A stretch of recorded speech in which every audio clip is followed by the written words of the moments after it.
If you've ever thought of a TSA pat down as a free massage, just know the person putting their hands on you is not getting paid for it right now. There's a partial shutdown of the Department of Homeland Security impacting nearly all TSA agents. Democrats are leveraging funding to force the Trump administration to change ICE's enforcement tactics. Our Angeline McCall looks at where these negotiations stand. It's another government shutdown, this one impacting the Department of Homeland Security. But the White House has already shared immigration. The issue that caused the shutdown is largely unimpacted. The immigration mission, the reason why President Trump was elected to be president, continues. That's because ICE and Border Patrol no longer need annual congressional budget approval. They already have that money under the One Big Beautiful Bill, $75 billion for ICE and another $12 billion for Border Patrol. Senate Democrats want to negotiate immigration reforms like banning federal officers from wearing masks. This whole thing about shutting down DHS to prove a point, I think it's political theater, to be honest with you.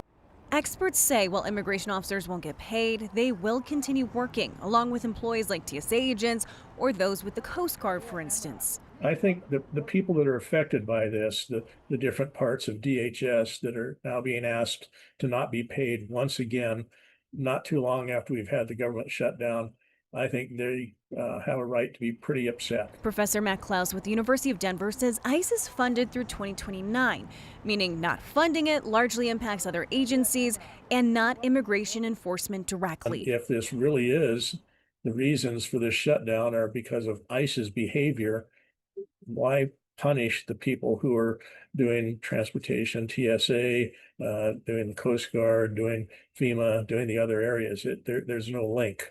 Most immigration officials are considered essential, so arresting, detaining, and deporting will continue, and only about 8% of the total DHS workforce will be furloughed.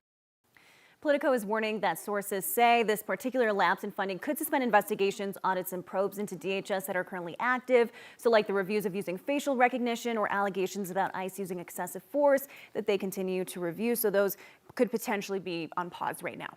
President Trump and his allies have expressly linked the idea of going into Democrat-led areas with more ICE enforcement, and they have the funding if they want to target Democrat-run cities now.